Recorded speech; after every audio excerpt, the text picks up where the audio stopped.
આવા આપણે કોઈ નવરા નથી. ગુણાતંકસિંહ કહું કે વર્ષના 12 મહિના અને 13 મહિનાનું કામ, એટલે આ લોકનું કાર્યમાં એમાંય ખૂટે કે 30 કલાકનો દિવસ બનાવવું હોય ને તો આપણને ઓછવું પડે. પણ આવા નિમિત્ત ઊભા કરીને આપણે આ ભજન ભક્તિ કરીએ છીએ. બાકી જીવને કોઈને પડી નથી.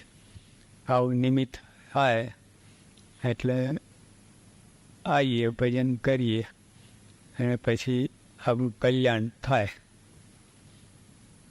આપણે 3 વસ્તુના બનેલા છીએ: શરીર, મન અને આત્મા. શરીર માટે તો બધા જ કરે છે. જીવ પ્રાણી માત્ર, કૂતરા, બલાડા, ગધેડા બધા શરીર માટે બધા કરે.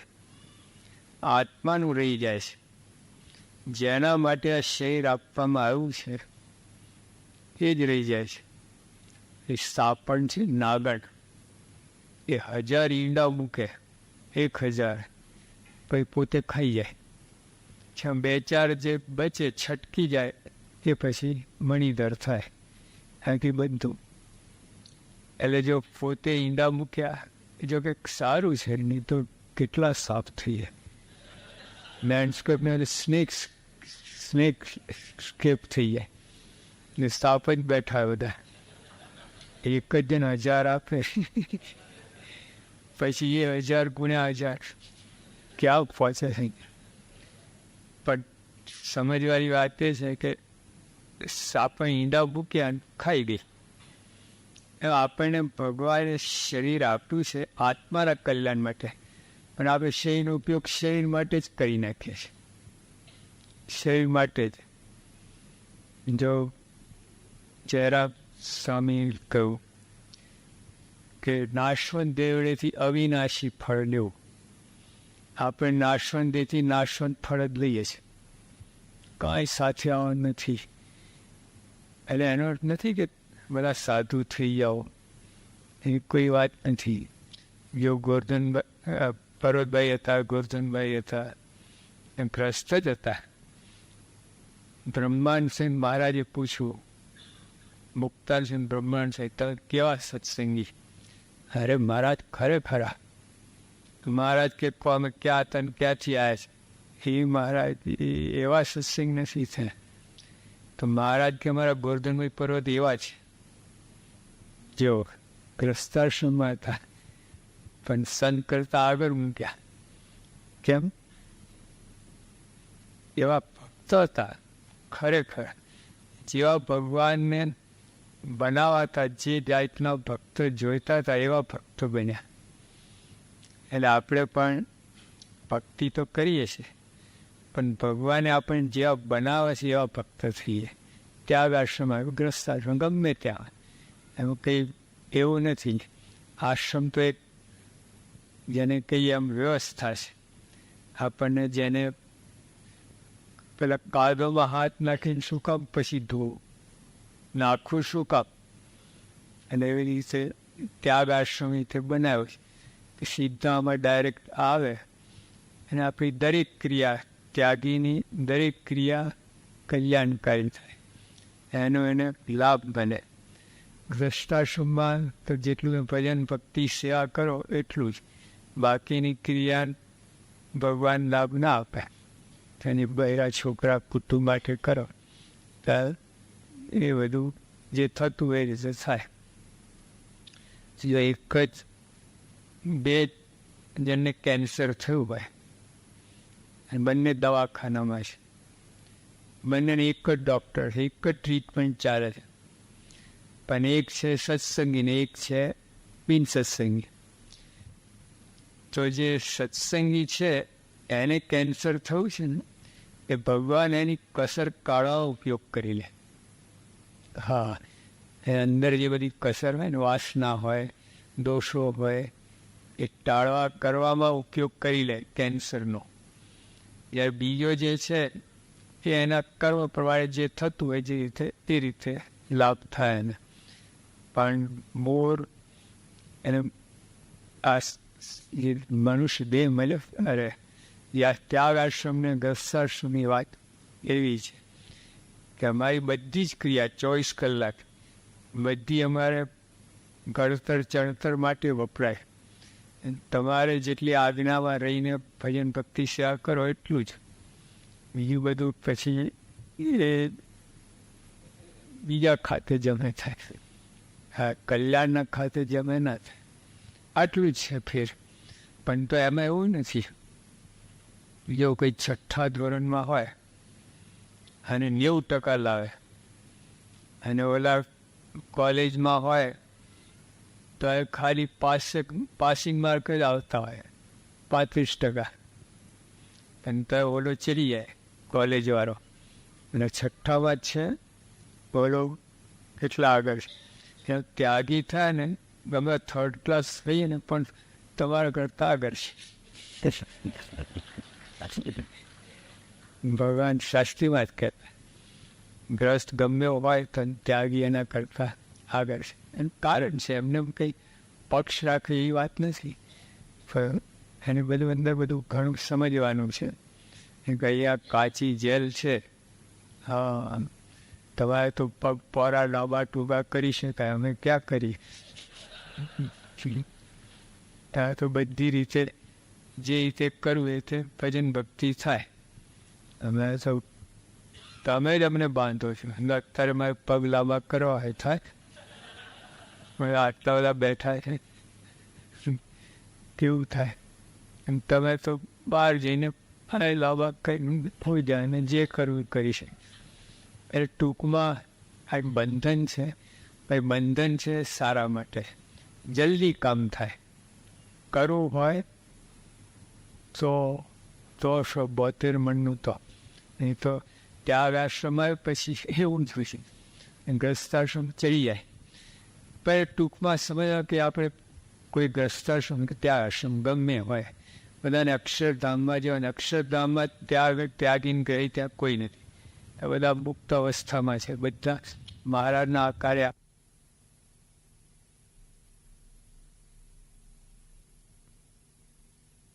પછી ભગવાન એક છે બધાથી ઉપર, જેનું ધ્યાન જેનું સુખ લેવાનું છે, મુક્ત અવસ્થા કરીને ભગવાન જે માળવાનું છે તે.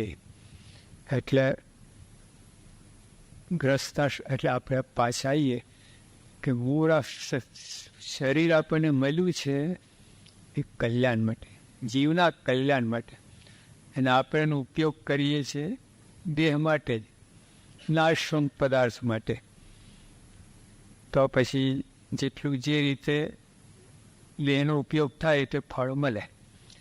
જો આ દેહનો શરીરનો ઉપયોગ સત્સંગ માટે, સંત સમાગમ સેવા માટે થતું હોય તો એનો ભગવાનનો રાજીપો થાય, ભગવાનને વાલા થઈએ, ભગવાન નજર દ્રષ્ટિ કરે અને બહુ મોટું કામ થઈએ. ટૂંકમાં સત્સંગ કરવાનું છે. હા, મારું સુધી પામીને સત્સંગ તમારે પણ જે કંઈ પ્રથમના 14માં લખ્યું, 2 પ્રકારના સત્સંગની વાત કરી. એક ત્યાગાશ્રમી છે, એક ગ્રસ્તાશ્રમી છે. પછી મારા બધી વાત કહી કે ગ્રસ્તાશ્રમી શ્રેષ્ઠ છે, ત્યાગી એટલે એક પ્રકારનું ત્યાગી બતાવ્યો. એમાં બધી ખામી છે, આ છે બધી, પોતાની મેરે ત્યાગી થયો છે, અમે તો આજ્ઞાથી થયા છે. પણ તો એ મહારાજે કહ્યું ગ્રસ્તાશ્રમી ક્યારે શ્રેષ્ઠ છે? બધા ગ્રસ્તાશ્રમની વાત નથી કરી, જો પરોતભાઈ ગોરધનભાઈની જ વાત કરી છે. બધા એવા હોય તો એ ના નથી. મહારાજે કોઈ ગ્રસ્તાશ્રમી છે પણ એની સમજણ એવી હોય કે આ ધન ધામ કુટુંબ પરિવાર બૈરા છોકરા તો સ્વપ્ન તુલ્ય છે, સ્વપ્નવત સંસાર. એમ જનક રાજા હતા, પછી એને એક સપનું આવ્યું. સપનામાં ભિખારી થઈ ગયા, મહાદુખી થઈ ગયા, અને કેટલા દિવસથી ખાવ ના વળી સપનામાં. પછી એક રોટલો હાથમાં આવ્યો, તો રોટલો ખાવા જતા તે 2 કૂતરા લડતા એટલે એના ધક્કા ધક્કીમાં રોટલો પડી ગયો. એને પાછો ભૂખ્યા ને ભૂખ્યા, અને ત્યાં આંખ ખુલી ગઈ. આંખ ખુલી એની સાથે ઓલા બધા સેવા ચાકરી કરનારા બધા બળેરાવ મહારાજા છડી ખમા. હા વિચાર કે અત્યારે તો ભયંકર દુઃખી હતું, આ કેવું બધું, આવું કેવું બધું. પછી એમના ગુરુએ વાત કરી કે જો જનક, આપ ત્યાં હતી તો આંખ બંધ હતી, ત્યાં સ્વપ્ન અવસ્થામાં જે કંઈ સુખ દુઃખ ભોગ્યું એ બધું આંખ ખુલી એટલે બધું મટી ગયું. અને અત્યારે દેખાય છે આંખ ખુલ્લી છે પણ આંખ બંધ થતી તો આ ખોટું થઈ જશે. બંને ખોટા છે. સપનામાં તું જે કંઈ પામ્યો અથવા આપણે રાજા થઈએ આ બધું થઈએ, પણ આંખ ખુલે એટલે નાનો તો ના કે ભાઈ સપનું આવેલું, તો સપનામાં રૂપિયાના ઝાડ દેખાય ને હલાવ્યું બધું, ખૂબ રૂપિયા પણ કોથળા ભર્યા, અને સવાર કંઈ મળે નહીં. બા સાથે ઝઘડો કરો લાગ્યો, ક્યાં સંતાડ્યા મારા બધા પૈસા આપે છે, હતા જ નહીં. પછી એવું છે એ કહેવાનું શું કે જો જનક રાજા એટલે આંખ મીચાય તો સપના સાચા, અને આંખ ખુલે એટલે સપના ખોટા. અને અત્યારે આ આંખ ખુલ્લી છે ત્યાં સાચું, અને આંખ બંધ થાય તો આ ખોટું, પણ બંને સ્વપ્ન છે. ઓલા 2-5 મિનિટનું હોય, આ 50-60 વર્ષનું પણ સપના જ છે. તો આવી રીતે જે હરિભક્ત જાણે, આવી રીતે સપનો સંસાર એ હરિભક્તને ભગવાને કહ્યું કે બધા કરતાં શ્રેષ્ઠ છે. આવું જ્ઞાન, ખાલી જ્ઞાન નહીં, તે વર્તન હોય, સંસારથી ઉદાસ રહેતો હોય, એમાં મજા ના માંડે. આ તો આપણે અહીંયા વાહ કરીએ ત્યાં વાહ કરીએ, બધા કીર્તન આરાધના થાય ને એમાં વન્સ મોર કે ભવાઈમાં ત્યાં વન્સ મોર કરે, ટીફા જેવા. અને આપણે ખેતરમાં છે ને, ખેતર ખેડે ને આપણે ઉનાળાના દિવસમાં તો મોટા ઢેફા નીકળેલા, પછી ઢેફામાંથી એક ઢેફું ઉપાડો તમે, એના પર મૂતરો, શું થાય? ઓગરે. બીજું ઢેફું ને પાણી નાખો, ઓગરે. ઘણા ઢેફા જાય, પાણીથી ઓગરે ને મૂતરથી ઓગરે. અહીંયા વાહ કરે, ત્યાં વાહ કરે. એવા ગ્રસ્તની વાત નથી કરી, એવા સત્સંગની વાત નથી કરી, પણ જે પાણીથી દીવ કોઈ નહીં એવી રીતે જે રહે એવી રીતિ સ્થિતિ હોય એમ ભગવાન શ્રેષ્ઠ કહે. ત્યાગી હોય, ગ્રસ્ત હોય, બધા આ સમજણ આવું વર્તન હોય, અંદરથી ઉદાસ, એને ગમે જ નહીં સંસારમાં. પણ પછી જવાબદારી છે, શરીર છે, કુટુંબ છે, એ નભાવે કરે બધું. અંતરમાં તો ભગવાન સિવાય કંઈ એને ખપે જ નહીં. એટલે ટૂંકમાં આપણને મનુષ્ય દેહ મળ્યો છે આટલા માટે મળ્યો છે. આપણને જે સત્સંગના આવા પ્રમુખ છે, ગુરુ મળ્યા, એને તો હવે બીજું ઘટે જ નહીં. હવે આપણી રીત ભાત બધી બદલવાની જ, એના આ બાજુ વરવાનું, એ તો બહુ ખોટ જશે. અનંત જન્મ પછી આ જોગ થયો છે. આ ભગવાને સંત કોઈ આપણે જોગ થયો જ નથી ક્યારેય. અનંત કાળથી કેટલા જન્મ લીધા. મહારાજે કહ્યું કે આ જીવે કેટલા જન્મ લીધા, સમુદ્રમાં જેટલું પાણી છે ને એટલું આ જીવે માતા ધાવણ થયો છે. આ સમુદ્ર કેટલું પાણી તમારે. અને ખાલી આ મોરબી પેલું ડેમ તૂટેલા, મોરબી ડૂબી ગયું. તો સમુદ્ર છલકાય તો શું દશા, આખી પૃથ્વી ઢંગ કહીએ. કેટલું પાણી, હવે એટલા જન્મ લીધા છે, એટલે શું એટલા વાર મનુષ્યને લીધો છે. 84 કેટલી ફર્યા છે, પણ કોઈ દિવસ આ ભગવાન સંત નથી મળ્યા. બીજા સંતો મળ્યા છે, નારદ સંકાદી, પણ ગુણાતીત સંતનો જોગ થયો નથી. આ માયા પાર કુદાડે એવા છે. પણ ક્યારે આપણે સેવા કરીએ, મન કર વચને સેવી લઈએ, રાઈ થાય. જોકે અમે હવે હમણાં યોગમાં તો બાકી રાખવાની, સાહેબ કે મારી કુટીને પ્રમુખ કરવાનું છું, તો ઈચ્છા હોય કે ના હોય, એ એમનું કામ છોડવાના નથી. જ્યારે બાળક ભણતો હોય તો બરાબર, ના ભણે તો ટીંગા ટોળી કંઈ લઈ જવા પડે સ્કૂલે, એમ બે ધોલે મારી પડે. એમ ભગવાન એમના હાથમાં છે ને, છોડવા નથી. એટલે આપણે એક રીતે નિશ્ચિંત રહેવું, કરશે. પણ જેટલું એમને સહાય આપીએ, એમને જેટલો અનુકૂળ થાય એટલું સહેલું પડે એમનું કામ કરવાનું. બધી મૂર્તિ હોય ને, પેલો ઘડતો હોય તો પથ્થર હલતા નથી, એટલે ઘડી જાય છે 6 મહિનામાં. આપણે હલીએ છીએ, તકલીફ આ છે. એટલે એમને આમ કંઈક ટાંકણું મારો હોય તો એ ઊભા રહે. એમ કે જો તમે હલ્યા ટાંકણું ના પૂડી જાય, એટલે એવું બધું થાય. એટલે એ રોકાઈને ઘા કરતા હોય. અને આપણે હલવાનું બંધ કરીએ ને તો જલ્દી કામ. હલવાનું બંધ એટલે આજ્ઞા, એમની આજ્ઞા કે એમાં સારધાર આજ્ઞા ફેર ના પાડવું, એ હલ્યા ના કહેવાય. અને પછી આશરો, ભગવાનનો આશરો છોડવો નહીં. ગમે કઠિન દેશકાળ આવે, ગમે એવું થાય તો પ્રથમ 14માં મહારાજ એ વાત કરી છે. કારણ કે ભગવાન છે જ. એકવાર તે આંબો જાણી લીધો પછી ગમે એવું હોય તો રાત્રે લીબડો ના થઈ જાય. 24 કલાક આંબો જ રહેશે. એમાં ભગવાન જાણ્યા પછી નિશ્ચય ડગમગવું ના જોઈએ. જો આપણે એકવાર આંબો જાણી લીધો પછી તમે માદા થાવ, કેન્સર થાય, ભૂખ્યા તરસ્યા હોય રસ્તા પર, પણ તો એ આંબો કંઈ મટી ના જાય. આંબો જ રહેશે. બરાબર કે નહીં? તમે આંબો નક્કી કરો આંબો છે, પછી તમે માદા પડ્યા, કેન્સર થયું, એટલે લીમડો થઈ જાય. એ આંબો જ છે. ભગવાન આપણી ગમે પરિસ્થિતિ થાય, ભગવાન જ પૂર્ણ પુરુષોત્તમ નારાયણ સ્વામિનારાયણ ભગવાન સર્વોપરી ભગવાન છે. અને એમના ધારક પ્રભુ છે, અખંડ આ ભગવાનના અખંડ ધારક સંત છે. સમ્યક પ્રકારે, અખંડ નહીં, અખંડ તો ખરા, પણ સમ્યક પ્રકારે. નહીં તો જ્યાં આમાં છે ને 220 જ વોટ છે, અને ગ્રીડમાં છે 25,000 50,000 વોલ્ટેજ.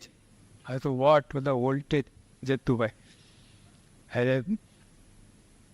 એટલે સમ્યક પ્રકારે નથી એમાં, બરાબર. પાવર હાઉસ આખું પ્રમુખ સાહેબમાં જે ભગવાન બિરાજે છે સમ્યક પ્રકારે, અખંડ, આવન જાવન નહીં. જ્યાં વીજળી બંધ થાય, ચાલુ થાય, નહીં થતું. મહારાષ્ટ્રમાં બહુ ચાલે, 8 કલાક વીજળી બંધ. આ ના થાય. અખંડ પ્રમુખ સાહેબ જે ભગવાન બિરાજમાન છે, યા પ્રવેશ થાય, નીકળે, આ બધું થાય. આમાં અખંડ બિરાજમાન છે. અને સમ્યક પ્રકારે પાવર હાઉસ સંપૂર્ણ પોતે જ, એમાંથી કરંટને વાયર લઈને બીજું કનેક્શન જોડાણ વાત નથી, પોતે જ છે. ને આવી રીતે આપણે પણ એની અંદર સમજવાનું આટલું, ધારો કે ટાંકી હોય પાણીની, બરાબર, કેટલા 1 લાખ લીટરની ટાંકી માનો, તારા ઘર બાજુમાં હોય પણ તાર પાણી ના આવે, કનેક્શન ના લીધું હોય તો બાજુમાં જ ટાંકી છે, પાવર હાઉસ બાજુમાં જ છે, કનેક્શન ના આવે તો લાઇટ ઘરમાં ક્યાંથી આવે? અંધારું છે ને, એના બાજુ પાવતા અંધારું. હા, કનેક્શન નથી. અમે સત્પુરુષ તો મળ્યા છે, પણ એમાં જોડાણ ના તો આના જેવું અંધારું અને તરસ્યા એવું રહે. જોડાણ થાય ને એટલે હવે આપણે આટલું જ કરવાનું છે. ભગવાન કામ તો કરી ગયા, આ લોકમાં આવ્યા અને આવા સંત દ્વારા અખંડ બિરાજમાન રહે છે. એમને તો ફરજ બજાય. એને કેટલો ભીડો વેચો પ્રમુખ એવી આવા ધામમાં ગયા પછી શરૂઆતના જે 1500 ભીડો વેઠો છે ને, કોઈ ના કરી શકે. આડે ધડ કોઈ વ્યવસ્થા નહીં, કાંઈ કોઈ સમજે નહીં, પોતાની રીતે ધારું કરે રાખે. એ ખરી વખત આછે ઉછે દોડાવે સ્વામીને. આપણે સારંગપુર બાપા હતા, વૈશાખ મહિનો હતો, અને બાપા જમીને સીધા નીકળ્યા. રસ્તામાં 5 વખત પ્રમુખ પોતે ધક્કો માર ગાડી ગયા. આટલા દર આવ્યા, જેના માટે આવ્યા તે તો નીકળી ગયા.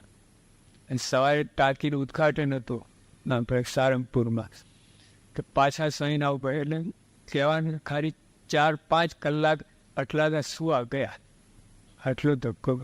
તો સ્વામી ફરિયાદ નથી કહી કે આવા મૂર્ખાઓ જેવા હરિભક્તો ભગવાન નક્કી, કોઈ એવી ફરિયાદ નહીં, કાંઈ નહીં, બિલકુલ નહીં. જો પોતા ઉપર બધું લીધું, આપણે તો કેટલું કંઈ ના, અરે ધોલે મારી નાખી. પહોંચીને ત્યાં વડોદરા ન મળ્યા તો મુંબઈ ગયા, તો મુંબઈ પહોંચીને દે લગાવી, રામકોર તારા માટે આટલા ધરાવે તો તું આવું કરે. પછી આ સ્વામી બાપા એવું કાંઈ કર્યું નથી, કોઈ ફરિયાદ નહીં, કોઈ ઠેઠ સુધી. હા, હવે આપણે એમને સાચવવાની વાત રહી. હવે તો ડૉક્ટર બધા કહે છે, તો હજુ કેટલું કરે ડૉક્ટર, બધા કહ્યું તમારે એક જ તો હજુ સ્વામી ફરે છે, વિસણ કહે હજુ હરિભક્તોને મળે છે, બધું બંધ છે તો એમનું રહેવાતું જ નથી. તો જે એમને તો જે પોતાનું કર્યું છે, હવે આપણો વારો આવ્યો છે, એટલે આપણે હવે સ્વામીની ઈચ્છા પ્રમાણે, વર્ગી પ્રમાણે લાભ લેવાનો છે. તો મૂળ તો મનથી જોડાણ છે, બાકી ભેગા રહો ને ઓલા સુખા મહારાજ ભેગા ફરતા 150 મણ સાકર ખાઈ ગયા. એટલે કેટલા લાડુ થયા, 400 મણ લાડુ થયા, પણ તો સુક્કા ને સુક્કા જ રહ્યા, કાંઈ કનેક્શન જ નહીં. કનેક્શન ભેગા ફરે. એટલે મનથી જોડાણ હોય ને એ કામમાં છે. એટલે હવે આપણે એ રીતે જ કરવાનું છે. બાપા ગમે ત્યાં મનથી આપણે એમ ધારીને કરીને, અને એવું યોગ આવે તો જઈ આવવાનું, એવું ના નથી. હવે દર્શન થતા બધું કરતા તે લાભ લેવાનો, પણ તે ત્યાં રૂબરૂ તમે જાઓ, દેહ કંઈ લાભતા મન તો જોડવું પડે. ખાલી દેહ કંઈ હાજરી કામમાં ના આવે, મન સાથે જોડાણ થાય. એટલે ફરીથી આવો મનુષ્ય દેહ મળ્યો છે, આ દુર્લભ છે, એમને નથી મળતો. અમે છે ને આ સભા પૂરી થઈ પછી બધા દૂધ આપતા હતા, ઓલા ઠાકોર પ્રસાદ કેસરી દૂધ બધા પીતા હતા. એક ભાઈ છીકાઈ નાક નીકળી ગયું, વાળ કમ પડ્યું, ઓલા કાઢીને પર ડૂસીને પર ચોંટાયું દટ્ટો. હવે મારી સામે 1.5 કલાકથી બેઠા હતા, ખબર ના રહી કે નકટો છે, પ્યોર નકટો. પછી ભાઈને બોલાય, મેં કહ્યું આ સર્કસ શું કર્યું તા, નાક નીકળીને ચોંટાડ્યું. કે સાહેબ છીંકડી બહુ સૂંઘતો હતો ને, કેન્સર નાક કપાવું. પછી આ ડટ્ટો લગાડ્યો છે પ્લાસ્ટિકનો. કેટલા મને એમ કે 50-100 રૂપિયાના છે, કે 17,500 રૂપિયાનો આટલો ડટ્ટો. 17,500 રૂપિયા આ પ્લાસ્ટિકની ડોલો કેટલી આવે? 450 ડોલ આવે. આખી દુકાન થઈ ગઈ. આ બાજુ એક જ ડટ્ટો પ્લાસ્ટિકનો, અને આ 450 ડોલો. વિચાર કર. પછી ભાઈને પૂછ્યું કે તમને આ ગુલાબ મોગરાની સુગંધ આવે છે? આ અંદાજ એટલી જોરશોરથી બોલે ને, પછી ગટરની દુર્ગંધ સુગંધ બધું એક થઈ ગયું. ગીતાના સ્થિત પ્રગ્રહ 17,500 રૂપિયામાં. તો કહેવાનું શું કે પછી આ વિચાર કરો, એક બનાવટી નાકડા 17,500 રૂપિયા આપ્યા, અસલી નાકની કિંમત કહો બોલો. આખી દુનિયાના વૈજ્ઞાનિક ભેગા થાય એક નાક બનાવી આપે. વૈજ્ઞાનિકો, હા, એક આવું નાક સુગંધ દુર્ગંધ લઈ શકે, લાખ જાતની સુગંધ દુર્ગંધ નોખું પાડી શકે છે નાક. તો કોમ્પ્યુટર કેટલું આટલામાં બધું આવી જાય. બહાર તો આટલું બધું કોમ્પ્યુટર બનાવવું પડે આ નાકનું ફંક્શન કરવા માટે. કેવું? એટલે આવું સરસ ભગવાને આપણે મનુષ્ય દેહ આપ્યો છે, તે ગમે વાપરી ના નાખો, ઉછેરી ના નાખો. કંઈ ચરોતર ઉછેરી નાખે, આમ કચરામાં નાખી દીધો. એટલે આપણે ચોકલેટ ખાઈને ભાઈ ઉપર કેટલા સારા કાગળ હોય છે, કેટલા ગોલ્ડન, પણ તો ક્યાં નાખો? ડસ્ટબિનમાં. જો એમાં એ રીતે ઉછેરી ના નાખો. આ ભગવાને આવું મનુષ્ય દેહ આપ્યો છે. સારામાં સારો ઉપયોગ આ મનુષ્ય દેહનો સત્સંગ. એ આપણે આવા ભગવાન સંત મળ્યા છે, ને આવું મંદિર છે, આવું બાપાની આજ્ઞા પાણીના સત્સંગ લાભ લો, રવિ સભા કરો, ભજન ભક્તિ કરો, અને ધન્ય થાવ. સહેરાન સ્વામી મહારાજ.